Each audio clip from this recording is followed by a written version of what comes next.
Hello everyone, Chris here, and I have the newest Platinum review for you guys. Today I'm going to be doing a Platinum review on One Piece Pirate Warriors 4.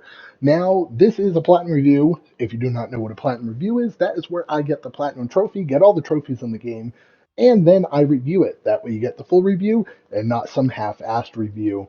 Another fun fact is I recorded this whole beautiful review and was muted the whole time. So this is actually my second review of the game. So enjoy. Now I'm going to try my best not to spoil anything, so we're not going to go over the story at all. But the story does start with the Alabasta arc. You have some arcs in between, and then it goes to the Wano arc. The Wano arc is a game original, so don't worry about any spoilers with that. So we're going to jump in, and I'll kind of show you some stuff with that. When you jump into one of the arcs in the story, you have different battles you can take, normally about 5 or 6, somewhere around there. Each one of these are main battles.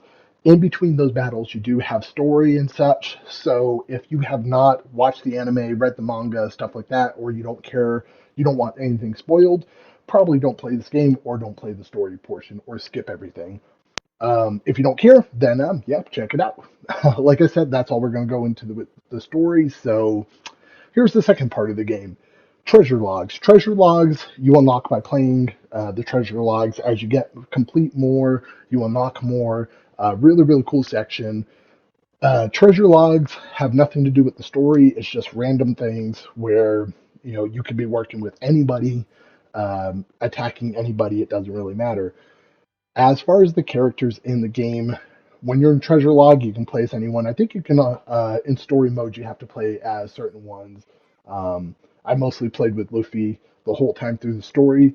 Then whenever I got to the treasure logs, I started branching out and playing as other characters.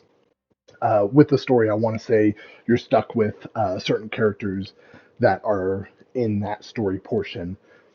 Now, there are multiple different characters to choose from. Like I said, I'm not going to go into all of them. Here are the Straw Hat Pirates, though. You do have power types, technique types, sky types, speed types. You have different types of characters that have different moves and different ways of playing depending on who you pick. Here's Kaido. He is probably the strongest character in the game. He is part of that Wano Arc, which is, like I said, exclusive to the game, has nothing to do with the anime. So we're going to showcase Luffy and Kaido in this review. Now, while playing the game, I'm going to show you, if you're going for the platinum, the hardest trophy is collecting 100,000 berries.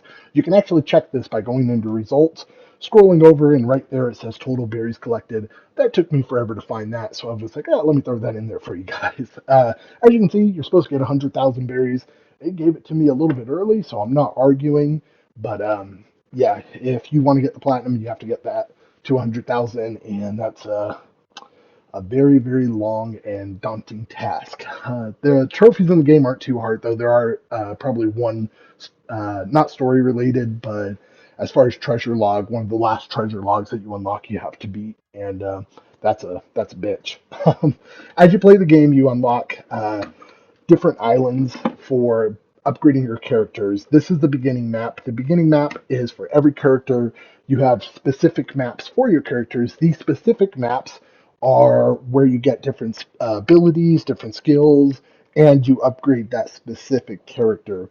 That beginning map that I showed you first upgrades every character, so definitely invest in that one first. You have your ability section, and I won't go too deep into that, but you can unlock different abilities as you play and do different moves with your character. The skills as you play the game and unlock those treasure maps, like I was showing. This unlocks skills. Those skills can be used between any character. So now we are going to jump into gameplay.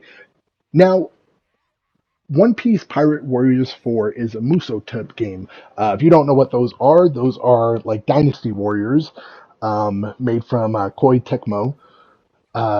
They are pretty much this. You're running around defeating a whole bunch of enemies while completing objectives. That's the easiest way to explain a Musu type game.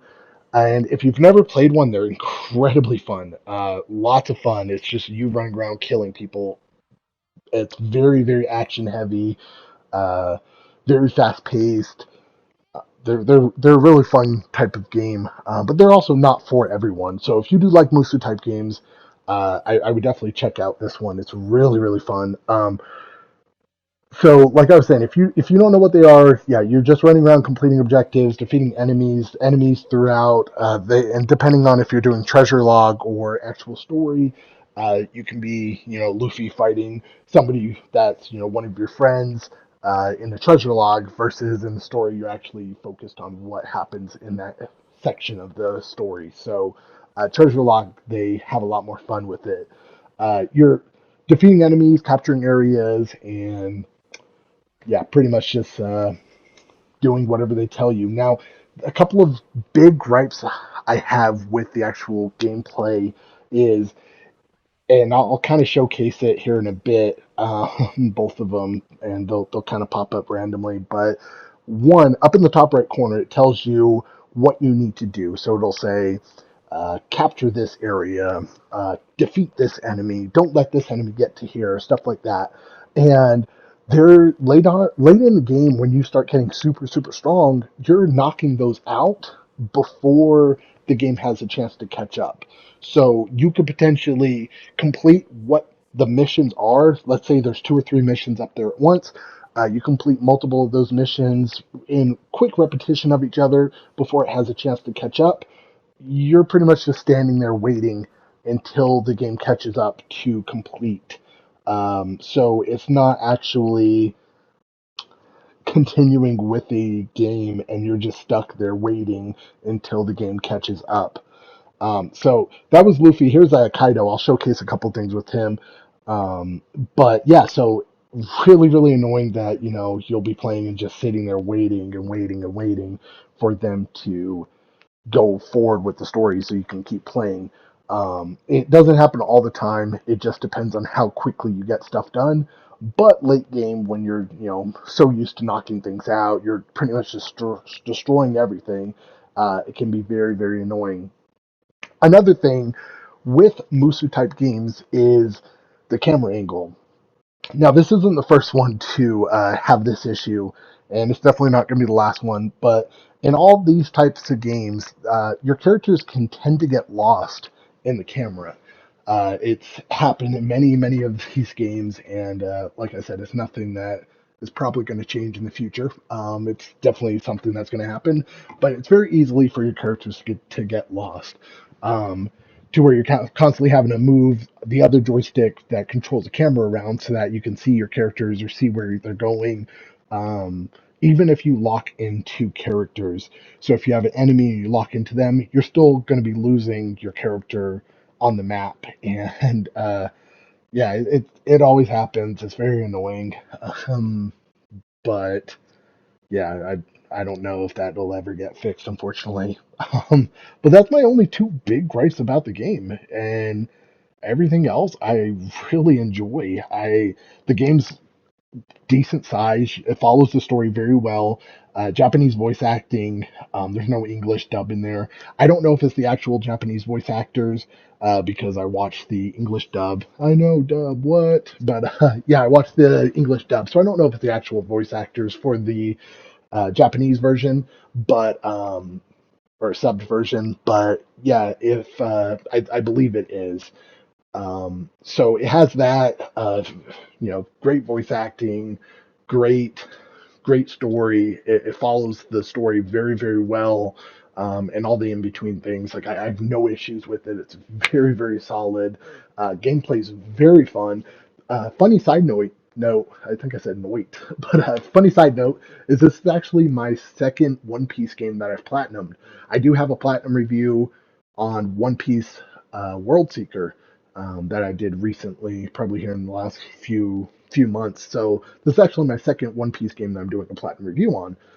Guess that says I really like One Piece, but yeah. So it's not a bad One Piece game. It's really fun. It's a great Musu type game.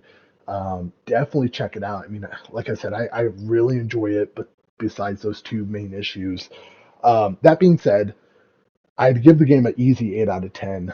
Like I said, I can't really come up with a lot of gripes for the game. It's really, really good, minus those two big, big issues for me. It also does have multiplayer. I didn't get a chance to check out the multiplayer, so I didn't grade it on that. I'm pretty sure the servers are still up, but I don't have any friends. I was like, hey, let's check this out together. The platinum is not hard. If you want any questions about how to get any of the trophies, let me know in the comments below. I'd probably say 4 out of 10 as far as difficulty. If you guys have any questions about the game, let me know as well. Don't forget to hit that like button, hit that subscribe button. Helps me out a lot.